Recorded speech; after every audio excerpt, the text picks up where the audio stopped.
da terra onde eu nasci. Quase morri de emoção, vi tantas casas caídas e a madeira apodrecida. Dos beijos onde eu tive vida, só resta poeira e torrão. Armazém de cereais hoje não existe mais, que dos antigos currais só resta o velho morão. Para lá não volto mais, para não maltratar meus pais, que o tempo ruim é quem traz tristeza e derroração. Isso aqui eu ofereço a Lula e a toda a família.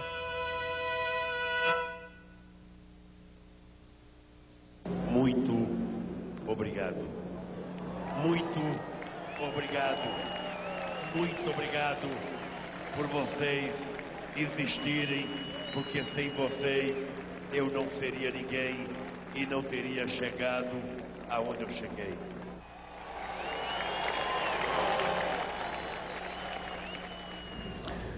O Brasil deu ao mundo uma lição de democracia.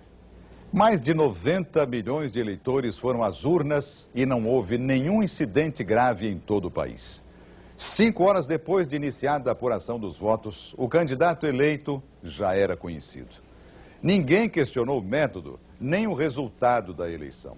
Um exemplo de coerência e de saúde política que impressionou o mundo todo. Um menino pobre do Nordeste chegou à presidência da República. O nosso presidente, Luiz Inácio Lula da Silva! Foi uma jornada muito dura e que eu não chegaria aqui se não fosse a garra de vocês, a competência de vocês e a credibilidade que vocês depositaram em mim.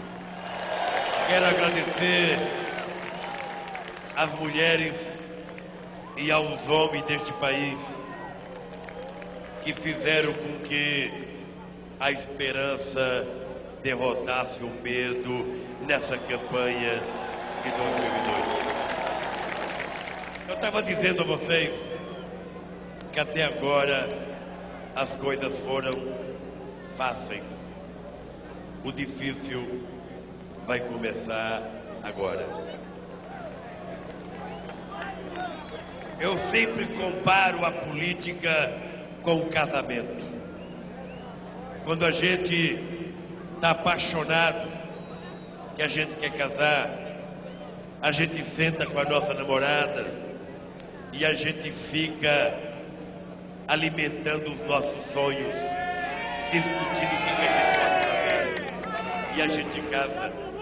E nem sempre tudo que a gente quis fazer, a gente consegue fazer com uma rapidez que a gente imaginava fazer. Vocês sabem que o nosso país vive uma crise. Mas sabem também que a nossa vitória é a concretização da esperança que nós acumulamos durante muitos e muitos anos neste país. Eu quero que vocês saibam que Zé Alencar e eu, e o governo que nós vamos montar, nós vamos trabalhar 24 horas por dia, de domingo a domingo, para que a gente possa cumprir cada coisa que nós prometemos nesta campanha. Eu quero, meus amigos e minhas amigas, dizer para vocês, não trairei um só momento a confiança que vocês depositaram no PT.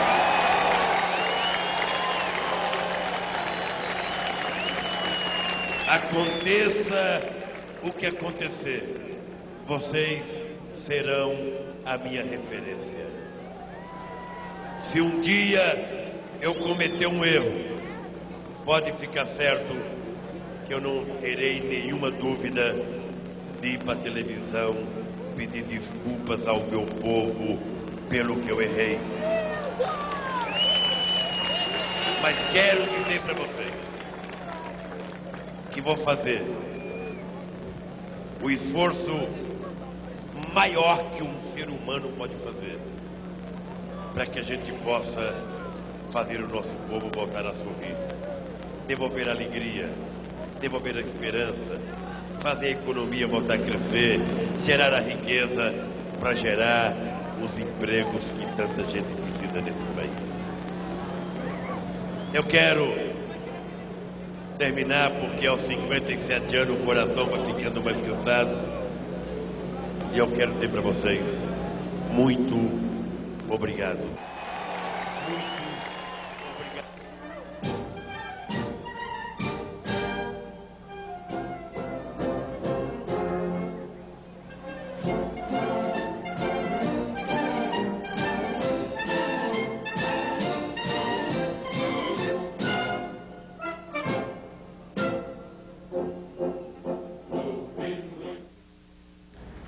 A campanha vitoriosa de Lula à presidência da República foi o resultado de um delicado e bem costurado sistema de apoios e alianças políticas. Para se tornar o 36º presidente do país, Lula e o PT tiveram que mudar. A eleição de Lula neste domingo teve um significado especial. Depois de amargar 3 derrotas consecutivas, o candidato do PT foi eleito numa campanha onde sempre esteve à frente nas pesquisas. Mas o caminho até a vitória foi longo e começou com uma disputa dentro do próprio partido. Este ano, Lula teve que disputar pela primeira vez a vaga de candidato do partido à presidência. O adversário foi o senador por São Paulo, Eduardo Suplicy, que acabou derrotado nas prévias nacionais do partido, conseguindo apenas cerca de 15% dos votos. Com a candidatura confirmada pelo partido, Lula intensificou a campanha e começou a costurar alianças. A mais importante delas com o PL do senador José Alencar. Uma negociação dura e que enfrentou forte resistência, principalmente da ala mais radical do PT. Mas a aliança acabou aprovada numa votação do Diretório Nacional do partido. O próximo passo, então, foi a busca de entendimento nos estados. Os acordos vieram, mas o anúncio da chapa de Luiz Inácio Lula da Silva à presidência, tendo o senador José Alencar do PL como vice, teve um preço. A senadora Heloísa Helena desistiu da candidatura ao governo de Alagoas. É evidente que eu sou contra a aliança com o PL em função do conteúdo programático do PL. Junto com as alianças, o PT também se empenhou e conseguiu apoios importantes como do governador de Minas e ex-presidente Itamar Franco, além de lideranças do PMDB. Não, vamos ganhar a eleição primeiro. Nós estamos para ganhar a eleição. Com as alianças definidas, as atenções se voltaram para as estratégias da campanha, principalmente em relação ao horário eleitoral. Lula agora surgia na televisão com ternos bem cortados, barba feita, gestos mais suaves e expressões menos carrancudas. Nos discursos assume compromissos importantes como o respeito aos contratos e aos acordos internacionais, além da garantia da manutenção da estabilidade econômica. Vamos honrar todos os compromissos assumidos pelo governo brasileiro. Vamos manter a inflação sob controle e as metas de superávit primário que forem necessárias. Nas falas de Lula, as palavras como tranquilidade, acordo e carinho passam a ser frequentes. Esse novo Lula é apelidado por ele mesmo como Lulinha Paz e Amor. Quando nós falamos da dívida interna, nós falamos de milhões e milhões de brasileiros que têm sua poupança, que têm seus investimentos e que fazem parte dos investidores. Parece que 47% delas. E, obviamente, que nós temos que ter um carinho todo especial. A campanha do Partido dos Trabalhadores oferece ao eleitor uma mensagem positiva, repleta de propostas e evitando ataques e ofensas aos adversários. Sempre orientado pelo publicitário Duda Mendonça, considerado um dos grandes especialistas em campanhas eleitorais. Além de melhorar o desempenho do candidato nas pesquisas, a estratégia da campanha conseguiu reduzir a rejeição que há anos prejudicava o desempenho do petista. Outro trunfo importante foi a adesão de empresários de peso e que aceitaram gravar depoimentos de apoio ao candidato do PT no horário eleitoral. Hoje, eu tenho a certeza de que nós precisamos de um político, de alguém capaz de unir o país, capaz de estabelecer planejamento, propostas e juntar todo mundo em torno da realização delas. Esse candidato é o Lula. Enquanto Serra, Ciro e Garotinho brigavam pelo segundo lugar nas pesquisas, o candidato do PT seguia tranquilo na liderança das intenções de votos. Mesmo com uma larga vantagem em relação aos outros candidatos, Lula, ao contrário dos seus antecessores Collor e Fernando Henrique, foi a todos os debates do primeiro turno. Sempre preocupado em passar uma mensagem de otimismo e esperança. Eu quero dizer, gente, esse Brasil não quebra, não está quebrado e não vai quebrar. Esse país tem condições de sobreviver. Nós já passamos por crises e mais crises e esse país sobrevive porque ele é muito grande. Tem uma extraordinária base empresarial, intelectual, tem um povo maravilhoso. Acha que nós vamos quebrar? Vai quebrar se os governantes forem frágeis e fracos. O bom desempenho na campanha eleitoral por pouco não deu a vitória a Lula logo no primeiro turno. Boa noite. O segundo turno da eleição presidencial já começou. Lula do PT enfrenta o tucano José Serra. O bom desempenho de Lula alavancou as votações do partido em todo o país, garantindo a vitória de vários candidatos e dando ao PT a maior bancada da Câmara Federal. No segundo turno, o petista, mais uma vez, saiu na frente. As pesquisas mostravam Lula com cerca de 60% das intenções de votos. Para tentar diminuir a diferença, Serra passou a atacar Lula. E em um dos momentos mais polêmicos de toda a campanha, o candidato do PSDB colocou no ar um depoimento da atriz Regina Duarte, dizendo que tinha medo do PT. Tô com medo.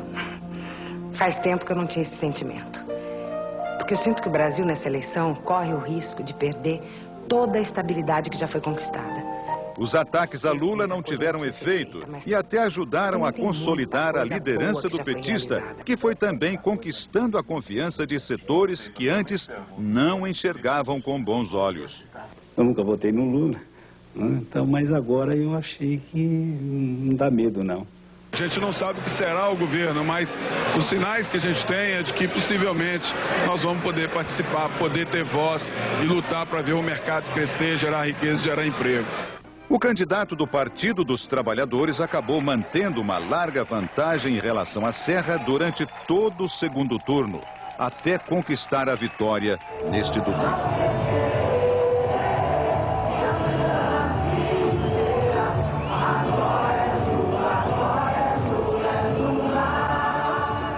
Lula nasceu em Várzea Comprida, Pernambuco. O distrito já pertenceu a Garanhuns e agora é de Caetés. Nas duas cidades, o presidente eleito tem parentes. A estrada que leva a Garanhuns tem a marca de rodovia perigosa. Essa viagem vai nos levar para Várzea Comprida, distrito de Caetés, terra natal de Luiz Inácio Lula da Silva. Isso aqui é o solo vegetal. Agora, dá o nome de areia pelas qualidades, porque tem areia, tem o barro, tem a areia branca, tem a areia vermelha. Aí são vários tipos de solo, né? Ali perto da Palmeira tinha um mulungu. Seu Duda, outro primo de segundo grau de Lula, conta que a árvore era a preferida dos beija-flores. Isso aqui é uma casca do pé do mulungu. O pé do mulungu, ela bota uma flor e a beija-flor. Ela faz uma zoada, beija e vai-se embora, beija, mas é muita. O pé de mulungu era onde ele brincava com os irmãos, que é uma sombra muito linda, fria.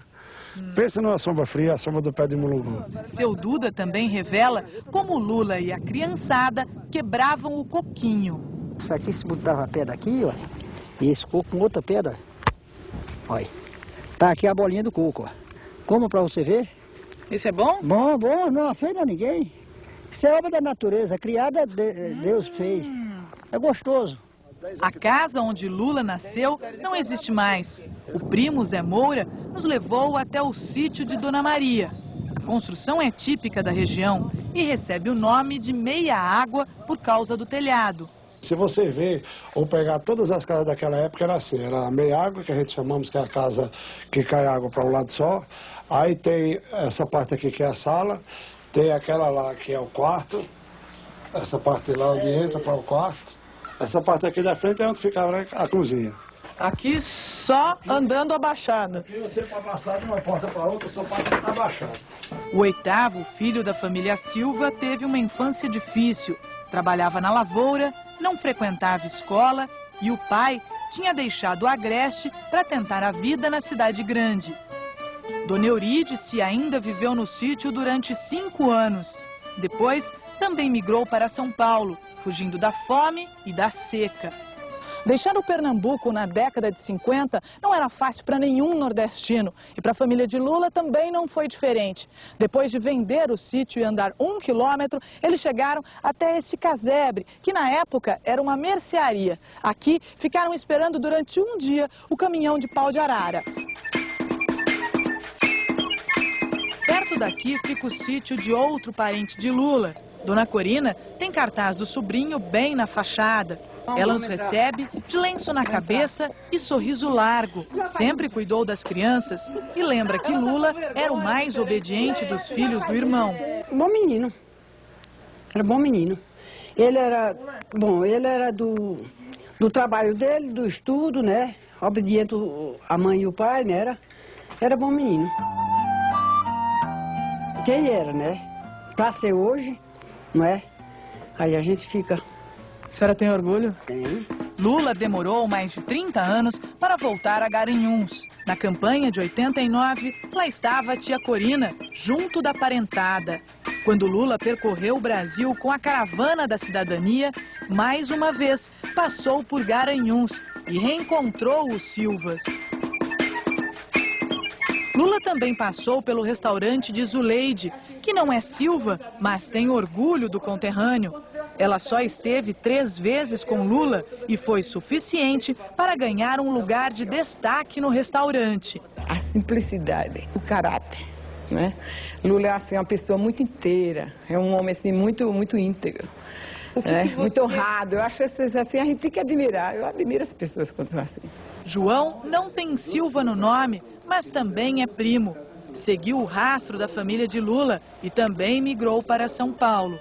Morou na Vila Carioca, jogou bola com Lula e lembra quando, aos 14 anos, Lula tornou-se metalúrgico com diploma do Senai. Ele se destacava muito bem, se destacava bem também na profissão de torneiro, fazendo uma variedade de peças. Ele é um camarada muito inteligente, né? E é um rapaz que... Quando migrou com a família para São Paulo, Lula trabalhou de engraxate, fez entregas e aos 14 anos conseguiu o primeiro emprego com carteira assinada. Foi na metalúrgica Vilares.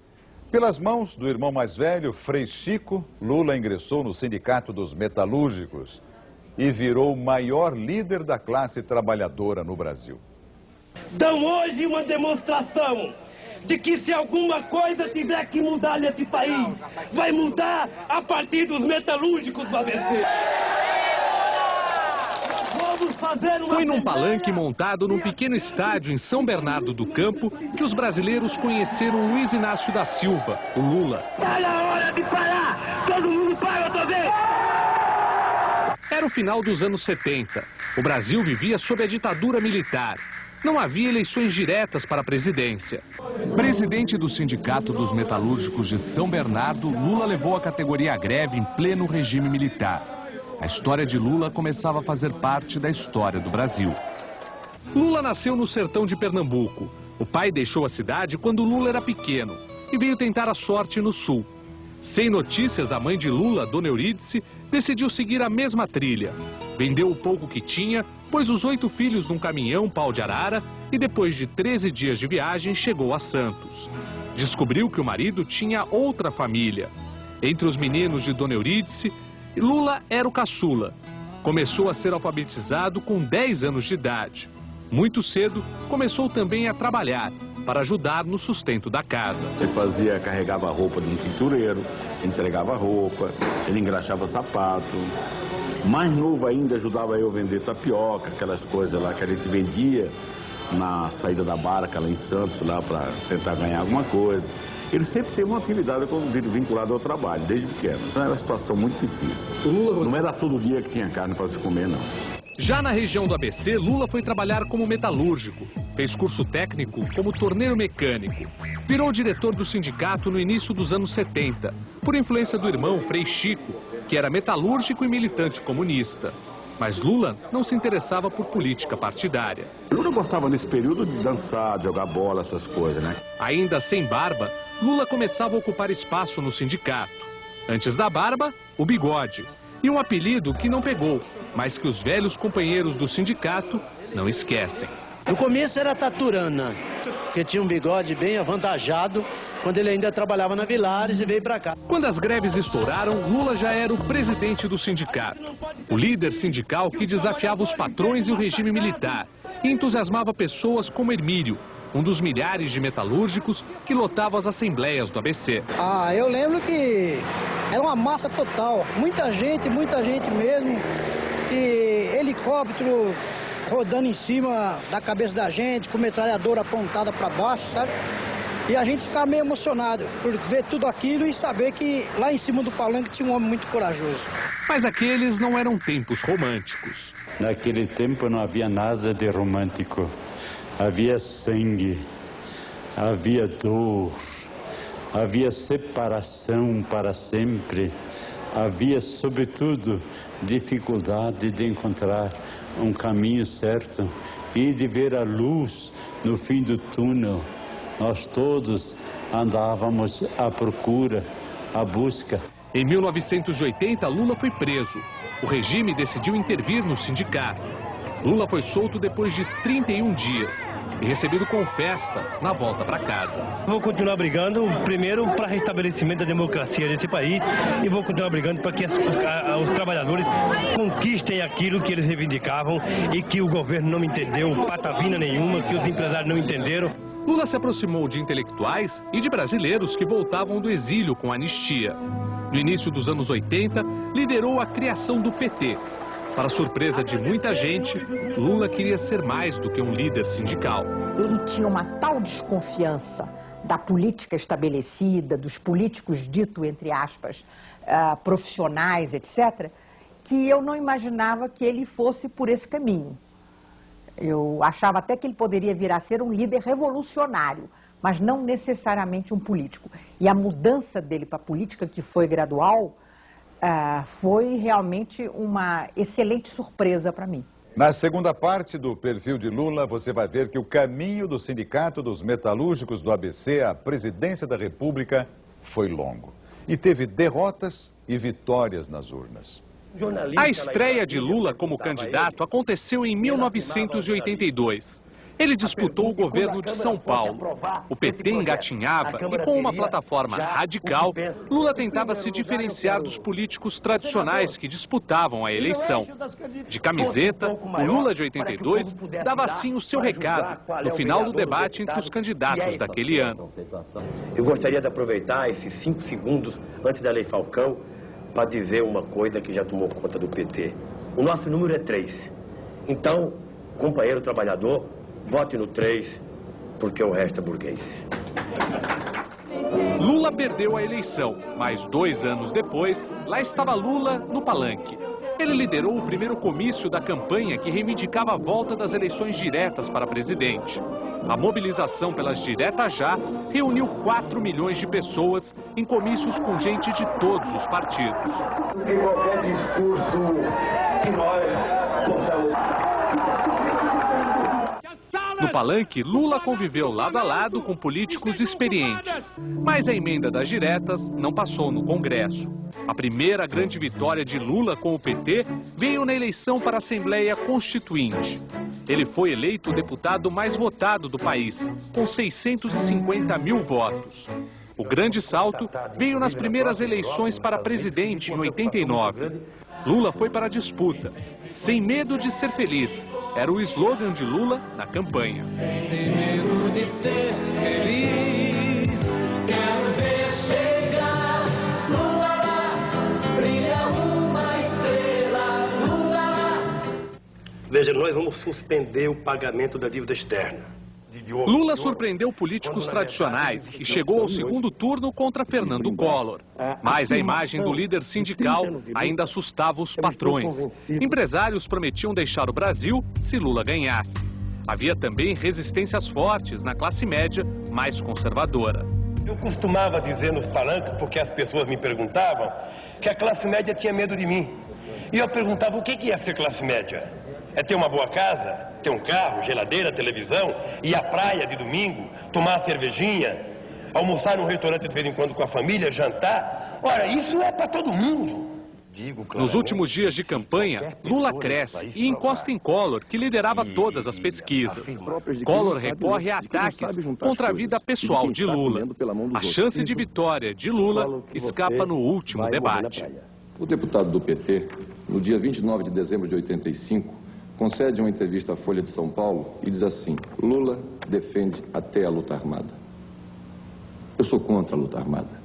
Eu sou contra a violência. Eu não sei se a Câmara conseguirá pegar algumas ações dos tranquilos seguranças dele, que parece mais um grupo de paramilitares agredindo de toda e qualquer sorte jornalistas, crianças, como essa foto aqui, de criança deitada no chão. No dia da votação, Lula recebe os jornalistas para um café da manhã. A imagem dele votando para presidente iria se transformar numa das marcas registradas das eleições presidenciais depois da volta da democracia. Emoção, imaginem vocês que depois de 29 anos de uma espera, a gente votar para presidente, eu acho que é um negócio gostoso, é um negócio que eu não estou votando para presidente, eu estou escolhendo um Brasil melhor. Lula perde, mas sai da eleição com quase metade dos votos e consagrado como líder da oposição. Quem ganha, dura pouco no poder. Não me deixem só. Eu preciso de vocês. O governo Collor é marcado pelo confisco e por denúncias de corrupção. O presidente eleito sofre impeachment e perde o cargo. Assume Itamar Franco. O PT, que lutou pelo impeachment, não entra no governo Itamar.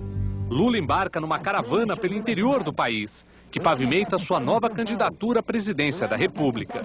Deixar que o monumento se destrua, apesar de ter sido transformado em patrimônio da humanidade. Lula vai em busca das histórias de um Brasil desconhecido da maioria dos próprios brasileiros. Descobre a realidade dos seringueiros da Amazônia, dos cortadores de babaçu no Nordeste, do peão da fronteira do sul do país.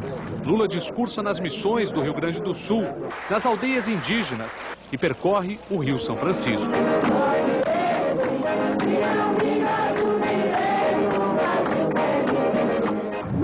Mas enquanto Lula viaja pelo país, o sociólogo Fernando Henrique vira ministro da Fazenda, cria o real, derruba a inflação e vira candidato à presidência numa aliança do PSDB com o PFL.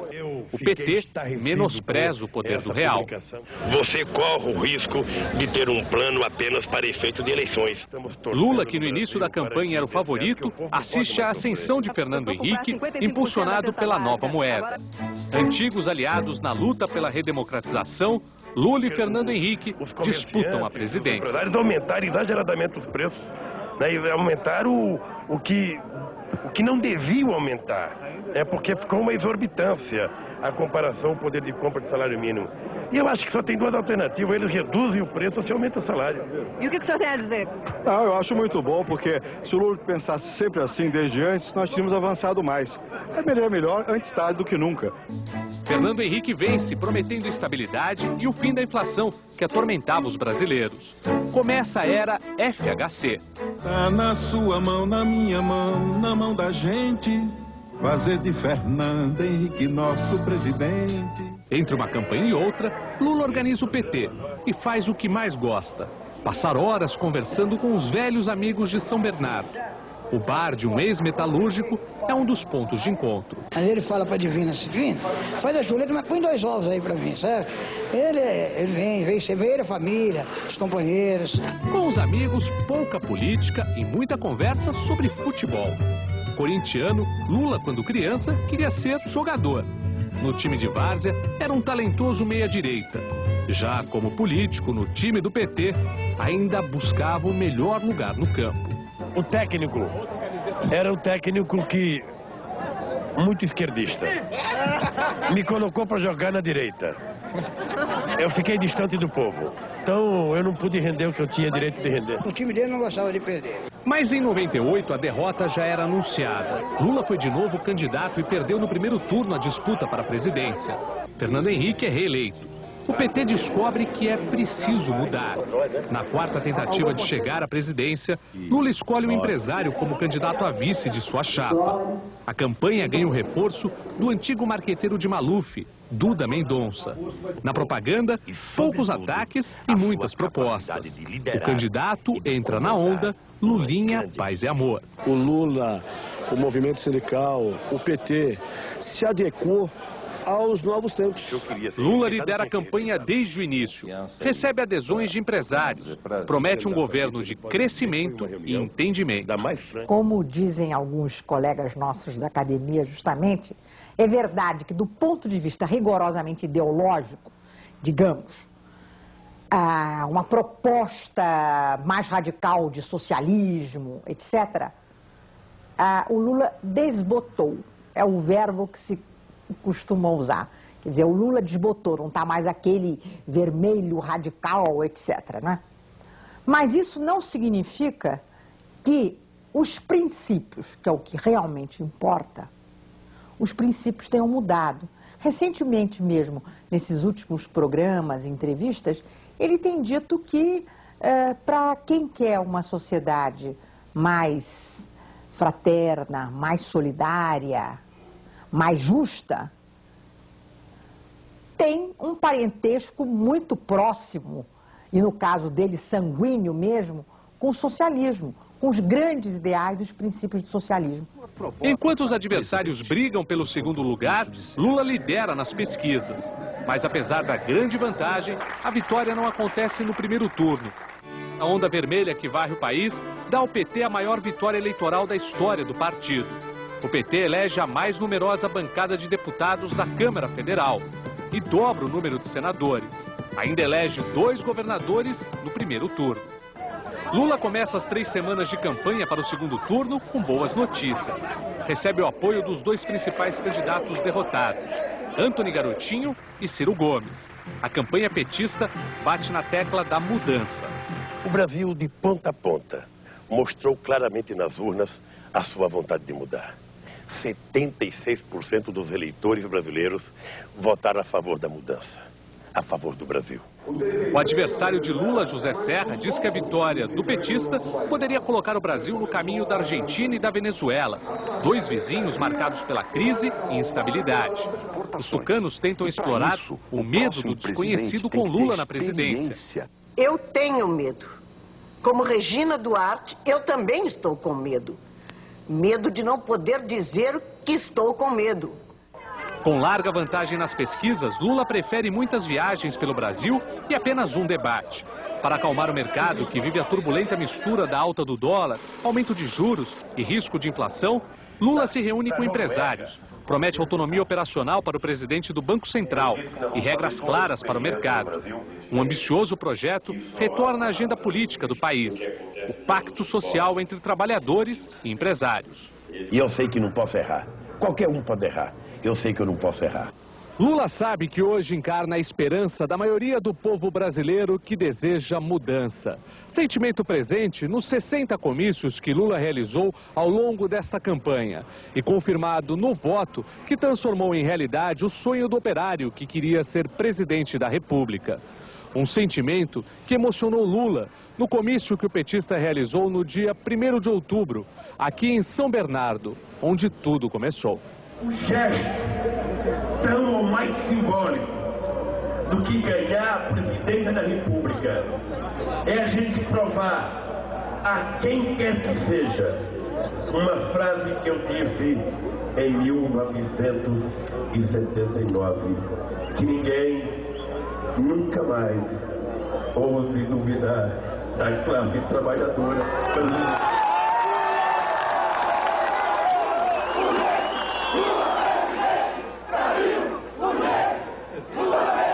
Então hoje uma demonstração de que se alguma coisa tiver que mudar nesse país, vai mudar a partir dos metalúrgicos do ABC.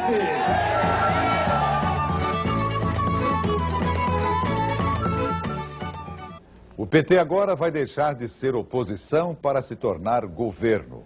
Já o PSDB e os partidos que apoiavam o presidente Fernando Henrique prometem fazer uma oposição responsável e a favor do Brasil.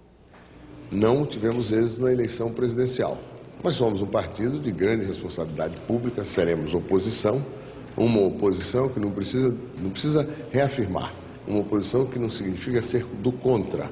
Nós não somos, ao contrário do partido do nosso adversário vencedor, um partido do contra.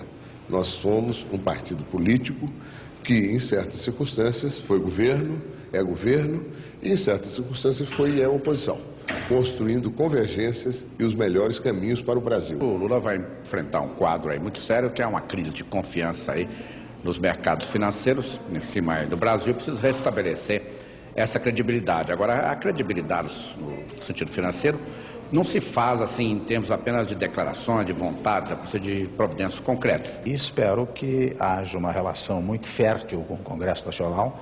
Acho que esta eleição é reveladora de um grande instante democrático do país. Pela primeira vez se estabelece no país uma forma de transição estabelecida pelo governo que, convenhamos, não está ganhando as eleições. Então nós estamos com uma democracia muito amadurecida. Eu espero que o Lula consiga fortalecer essa democracia no país. Uma das principais bandeiras do governo Lula é a realização de um pacto social, reunindo representantes dos mais diversos setores da sociedade brasileira em favor de um grande projeto nacional. Só que experiências passadas mostram que a concretização de um pacto social não é tarefa fácil. A década de 70 encontrou a Espanha devastada por um século de guerra civil e por 40 anos de uma das mais severas ditaduras contemporâneas da Europa. Com a morte do ditador Francisco Franco, a sociedade espanhola decidiu construir um acordo para reinstitucionalizar o país. Esse acordo, firmado em 25 de outubro de 1977, ficou conhecido como Pacto de Moncloa e até hoje é uma referência para a solução de grandes crises institucionais. Os conservadores aceitaram a legalização dos partidos e dos sindicatos. E a esquerda concordou com a manutenção da monarquia. O rei Juan Carlos convocou uma Assembleia Constituinte. Preços e a inflação foram controlados com a redução negociada de salários e despesas públicas. O Pacto de Moncloa é a referência que Lula adota como tema de seu futuro governo. Durante a campanha, ele desenhou o embrião dessa negociação. Fez várias reuniões com entidades patronais e de empregados. Agora, sua intenção é reunir todos os setores, especialmente aqueles com interesses antagônicos, ao redor da mesma mesa para negociar um pacto nacional. Muita gente falou em pacto a vida inteira no Brasil e nunca fizeram, porque pacto pressupõe interlocução séria. E nós vamos fazer, nos primeiros meses de governo, uma espécie de radiografia de cada setor. O que tem de bom naquele setor, o que está dando certo, o que não está dando certo e falta um empurrãozinho para dar certo, o que está falhando que tem que ser tirado fora. Para quê? Para que a gente comece a governar esse país com o potencial de todos os setores da sociedade a 100 por hora. Costurar um pacto nacional é uma tarefa complexa e dificílima. Na história recente do Brasil, 3 presidentes tentaram propor negociações assim tão amplas. Mas as experiências mais bem-sucedidas não passaram de acordos entre segmentos da atividade econômica representados nas câmaras setoriais. A primeira tentativa foi patrocinada pelo ex-presidente José Sarney. O país estava atolado em uma inflação de 80% ao mês. O presidente não tinha força e não havia mais instrumentos de política econômica que fossem eficientes.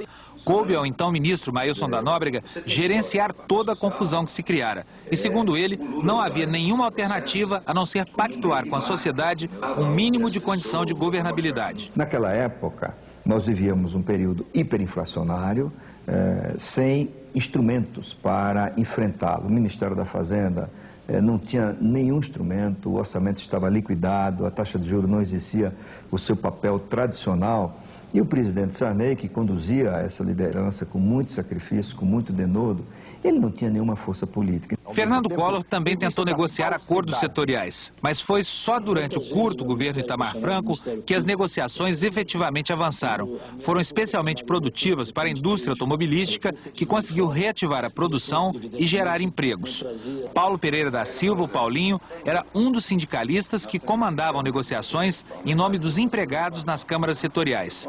Ele acredita na eficiência dessa instância de negociação, mas não crê na viabilidade de um amplo pacto social. Que se a gente começasse talvez uma discussão por setor de produção, ou seja, de pegasse cada uma das cadeias produtivas e discutisse como é que faz para fazer com que essa cadeia produtiva possa desenvolver, crescer e dar emprego, talvez seja mais produtiva do que você tentar colocar toda a sociedade numa sala, juntar aí 100, 200 pessoas da nossa sociedade e tentar fazer um entendimento, porque aí vai ficar muito discurso.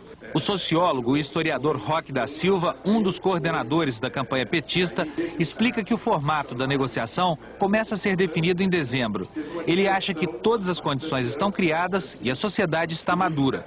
Que é importante envolver o conjunto dos atores sociais vivos, representativos da sociedade, para que todos possam, em conjunto, elaborar, definir as políticas, e aí tem que ver a implementação e como envolver o conjunto dos atores sociais. Mas a ideia de uma negociação tão ampla assim não entusiasma o ex-ministro Maílson da Nóbrega. Segundo ele, pode-se perder um tempo precioso e ainda ser gerada uma tensão com o Congresso. Isso contém, no mínimo, um risco, não é, de tensões institucionais.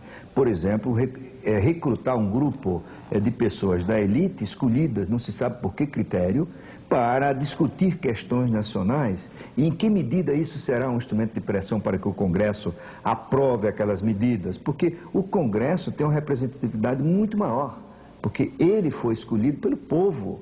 O sindicalista Paulinho concorda que há muitas dificuldades a vencer. Ele cita como exemplo pautas de reivindicação como esta que a CUT está encaminhando em nome de sindicatos de metalúrgicos. Entre outras coisas incompatíveis com a situação econômica do país, a CUT quer um gatilho para a reposição automática das perdas salariais sempre que o INPC atingir 3%. O presidente da Força Sindical, no entanto, acha que é preciso colaborar com a negociação pretendida pelo novo governo. Do nosso lado tem muito pouca coisa para ceder. Eu acho que num primeiro momento a melhor coisa seria de ter um pacto pela governabilidade e depois a gente tentar se entender em cada um dos ramos de produção e do país. Os empresários estão entusiasmados com a perspectiva aberta pelo PT. Apostam na negociação como saída para a crise econômica e prometem contribuir para a realização do pacto proposto pelo presidente eleito. Há um grau de entendimento, de construção política desses últimos anos muito positivo e nós vamos estar com o governo que aí estiver para fazer aquilo que tem de ser feito.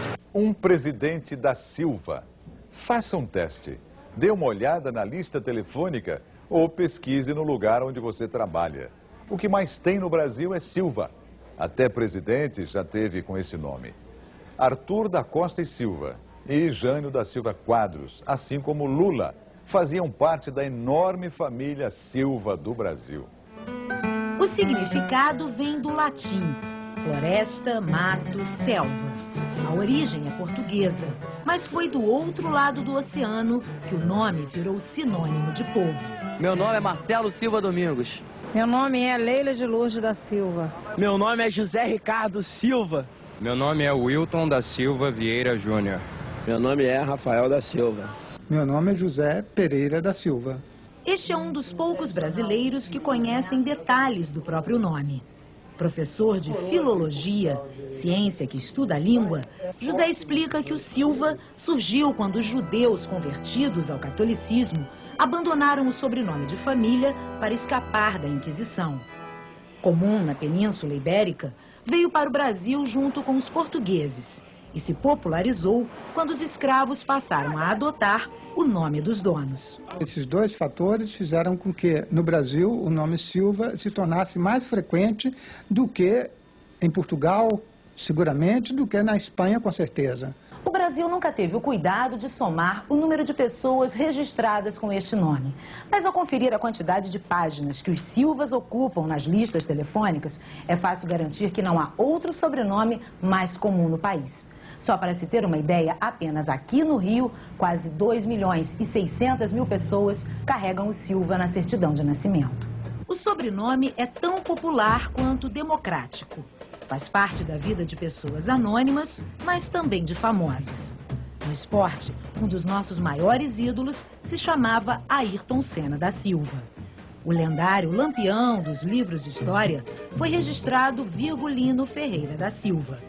O último dos malandros, Kid Morengueira, assinava Antônio Moreira da Silva. Já na política, Arthur da Costa e Silva foi presidente de 67 a 69 e recheou sua biografia como protagonista de um dos períodos mais negros da história brasileira. Eu não poderia deixar de agradecer o inestimável serviço que esse companheiro prestou nessa campanha. 33 anos depois, outro Silva chega ao poder. Ou melhor, dois. O vice de Lula, conhecido apenas como José Alencar, também é da Silva. Meu nome é Luiz Inácio Silva. A coincidência não se limita ao nome. Da mesma forma que o xará famoso, este Luiz Inácio também deixou Pernambuco para tentar a vida em São Paulo. Já foi metalúrgico e está há 4 meses desempregado. Assim como a mulher, Raimunda, empregada doméstica. A falta de dinheiro baixou a autoestima de Lula, como é chamado pelos amigos, mas não roubou a esperança. Eu espero a mudança, né? Assim como ele tentou, né? Na primeira vez não deu certo, no colo, né? E eu acho que agora chegou a vez de mudar, né? O nome do presidente eleito aparece 2 vezes na carteira de identidade deste marceneiro, que herdou o nome do pai. Casado, 47 anos, Luiz Inácio sua a camisa para que as 3 filhas consigam passar da 4ª série onde ele parou de estudar. Sente a crise econômica no bolso todos os meses, mas não desiste dos sonhos. Sempre a gente espera um futuro melhor, né? Luiz Inácio da Silva Bastos carrega a estrela do PT com o mesmo orgulho com que exibe o nome na identidade. Carioca, 52 anos, é formado em administração de empresas, mas trabalha numa escola municipal. Eleitor de Lula desde 89, ainda comemora a vitória de seu candidato e manda um recado para o futuro governante deste país dos Silvas. Eu gostaria que ele fizesse um ótimo governo e que honrasse nosso nome, Luiz Inácio da Silva. No PT, os militantes se chamam uns aos outros de companheiro. Há quase 30 anos, uma mulher de personalidade forte tem mais motivos do que qualquer pessoa para chamar o futuro presidente de companheiro. Uma mulher de poucas palavras, que evita falar em público e não gosta do assédio da imprensa. Marisa Letícia Lula da Silva sempre foi assim, mas desta vez não teve jeito. Na 4ª campanha do marido, Luiz Inácio Lula da Silva, para presidente, ela precisou aparecer. Sem ela, eu não teria chegado aonde cheguei, a minha companheira Marisa, com quem eu vivo há 28 anos. A Marisa foi bem companheira mesmo dele, sabe? Eu acho que ela é ponta firme. Eu conheci ela bem simples, hoje eu vejo ela lá no palanque, lá no auge, no pico máximo, né? Eu acho maravilhoso. Clara Scharf, militante do PT e responsável pelo movimento das mulheres nestas eleições, diz que Marisa sempre soube se impor nos momentos decisivos. Ela impôs na agenda do Lula que o domingo o Lula não podia ter agenda em lugar nenhum. Era o dia que eles tinham que ficar juntos com os filhos, com os netos. E isso ela exigiu da agenda e garantiu, viu? Ninguém conseguiu contestar. Essa Marisa, de 52 anos, que os eleitores viram nos palanques ao lado de Lula, mexeu no visual. Fez cirurgia plástica no rosto, mudou o corte de cabelo e trocou as saias e os chinelos por terninhos bem cortados e ajustados. Quando eu vi, falei, mãe, olha que banho que deram na Marisa. Mas a elegância não tirou a simplicidade desta nova personalidade. Ela pode fazer o que ela for, ela não vai mudar, sabe por quê? Porque ela é simples. Dona Yolanda, que acompanhou o crescimento de Marisa, diz que a timidez vem desde quando ela era criança. Não foi moça assim dessa estabanada, não. O terreno onde viveu a família da primeira-dama hoje é ocupado por um prédio. No quintal de casa, as amigas relembram histórias da infância. Quando ela amassava abacate, pingava limão e quando nós via ela com o pratinho, nós corria tudo em volta dela para dar abacate para nós. E também a morte do primeiro marido de Marisa, um taxista que foi assassinado. Aqui era um mato assim, mataram ali. Ela quase perdeu o Marcos. Nossa. Quando ficou viúva, Marisa estava grávida de 4 meses. Quase 2 anos depois, conheceu Lula. Foi amor à primeira vista. Quando chega essa loira na minha sala, eu sabia que ela era viúva. Aí eu falei, puxa vida, eu preciso dizer que eu sou viúvo também. Ele pegou, deixou cair a carteirinha dele no chão para mostrar, para eu pegar e ver que ele era viúvo. Em 7 meses, se casaram na Capela Santo Antônio, em São Bernardo do Campo. Lula assumiu o primeiro filho de Marisa. Ele chegou para o Lula e falou, não dava para o senhor colocar o seu nome em mim, porque todo mundo fala que você é meu pai, só que eu não tenho o teu nome. Ele acabou adotando o Marcos como filho dele. Quando se casou em 1974 com o então metalúrgico Luiz Inácio Lula da Silva, a nova primeira-dama do país veio morar nesta casa, num bairro simples de São Bernardo do Campo. Foi aqui, neste sobrado, que o casal viveu os primeiros anos do casamento. Os vizinhos que conviveram com a família Silva guardam boas recordações e momentos que ficaram para a história do país.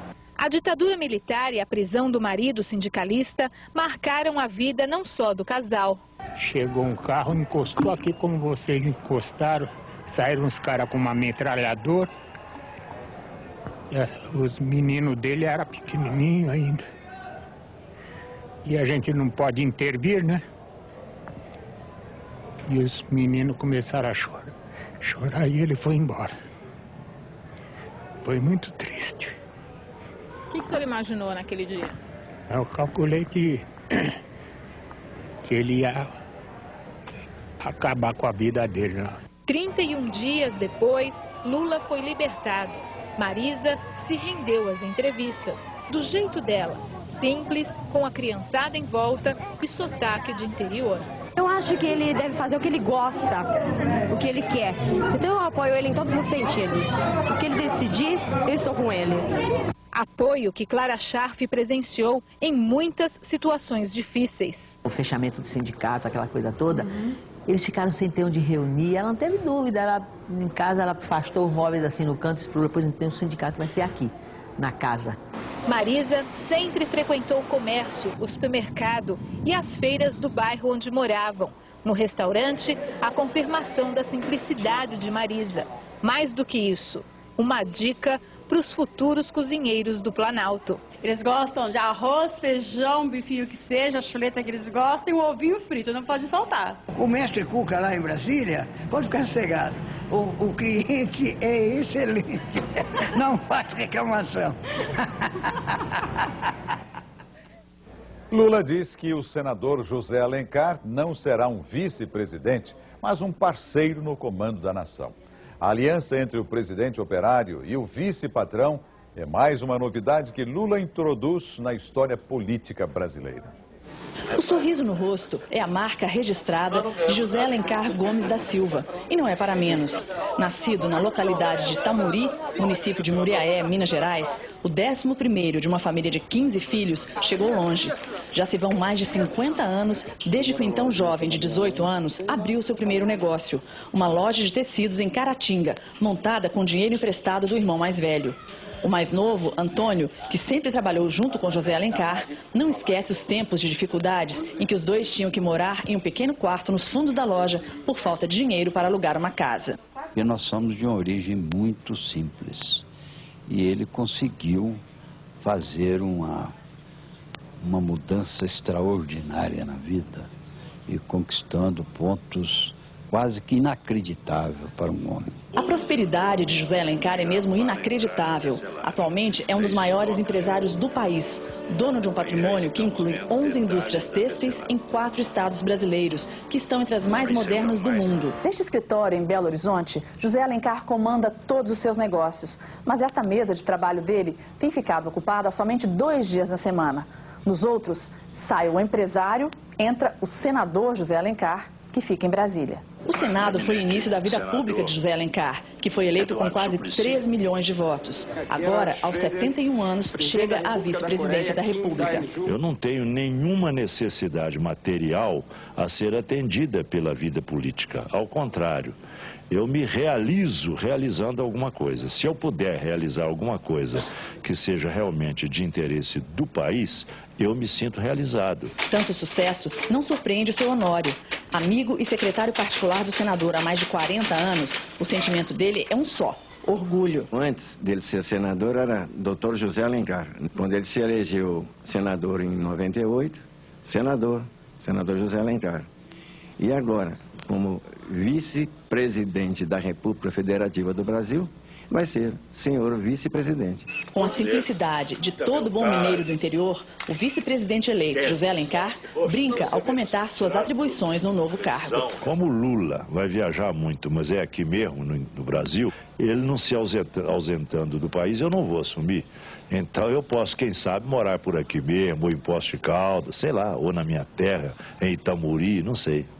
Vamos ver. A eleição de Lula teve grande repercussão na Europa. Quem informa é o correspondente da Rede Bandeirantes em Paris, Mário Sérgio Conte.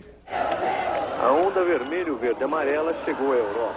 De Lisboa a Praga, todos os jornais europeus trazem hoje extensas reportagens sobre o novo presidente do Brasil, Luiz Inácio Lula da Silva. Os jornais franceses, particularmente, parecem jornais brasileiros, de tanto que falam do Brasil. Eles não deixam dúvida, o presidente Lula é o brasileiro mais conhecido hoje na França, mais que Pelé, mais que Ronaldo, mais que Guga ou Ayrton Senna. Vários analistas dão um significado mundial à eleição brasileira. Eles dizem que, num mundo em que o capitalismo parece emparedado na Europa e nos Estados Unidos, e no qual o fundamentalismo religioso se espalha pelo Oriente Médio, pela Ásia e pela África, a eleição de um governo de esquerda no Brasil é um fato novo e profundo. O Brasil pode, segundo eles escrevem, abrir na prática uma terceira via na política internacional, aquela que incorporaria os miseráveis desse mundo às conquistas da civilização. A imprensa europeia, no entanto, é cautelosa. Ela esmiuça as dificuldades do Brasil, a conjuntura mundial complicada, e diz que Lula herdará uma economia em pandaré. O melhor achado é do jornal italiano La Repubblica, que conta que Lula leu Carlos Drummond de Andrade no dia da sua eleição. No final da reportagem, o jornalista fala das grandes esperanças brasileiras e usa um poema de Drummond para perguntar ao novo presidente do Brasil: e agora, Lula? De Paris, Mário Sérgio Conte. A eleição de Lula ganha destaque especial na imprensa da Inglaterra. Os jornais do país abrem manchetes para o presidente eleito do Brasil, como informa de Londres o correspondente Marcelo Parada. Todos os jornais ingleses, sem exceção, destacam a vitória de Luiz Inácio Lula da Silva no Brasil. Vitória esmagadora, escreve o Financial Times. Brasil, à beira de uma nova era, diz o The Independent. Brasil dá a Lula vitória esmagadora, informa o The Guardian. Brasil comemora a eleição do vitorioso homem pobre, diz o The Times. Em todas as reportagens, emerge o perfil do ex-presidente do Sindicato dos Metalúrgicos de São Bernardo, 57 anos, que agora tem o desafio de comandar uma das maiores economias do mundo. O presidente eleito, Luiz Inácio Lula da Silva, é descrito como um ex-radical que moderou seu discurso, mas que mesmo assim está empenhado em reduzir a desigualdade social no país. Uma impressionante desigualdade, informam os jornais ingleses, responsável pelo alto desemprego e pelo alarmante número de crimes. Como compatibilizar a ortodoxia econômica, a ortodoxia fiscal, com as enormes demandas sociais, eis a questão crucial, segundo os principais jornais da Inglaterra. De Londres, Marcelo Parada. Feriado, frevo e forró. Foi assim que a cidade onde Lula nasceu comemorou a vitória do seu filho mais ilustre. Os preparativos para a festa na cidade onde Lula nasceu começaram muito antes do fim da votação. A praça em frente à prefeitura de Caetés foi transformada num arraial na cor vermelha do PT. O trio elétrico já estava a postos desde o dia anterior. Em Garanhuns, que reivindica o título de cidade natal de Lula, eleitores e militantes saíram às ruas assim que a votação foi encerrada. Uma carreata percorreu as principais ruas e avenidas da cidade. estamos muito felizes e muito orgulhosos. Em Caetés, a rádio comunitária anunciou o resultado da eleição na cidade. A diferença em favor de Lula. A população de Caetés veio para a praça para comemorar a vitória de Lula. O prefeito da cidade decretou feriado nesta segunda-feira e o povo pôde festejar com tranquilidade o ritmo do frevo até de madrugada. Frevo só não, teve também forró e axé, um carnaval em que nem seu Duda, primo de Lula, de 65 anos, ficou de fora. Agora é só festejar e desejar tudo de bom para ele. A cidade que viu Lula ir embora, fugindo da miséria, celebrou a eleição de seu filho mais ilustre. De Caetés, Pernambuco, Kiko Ribeiro.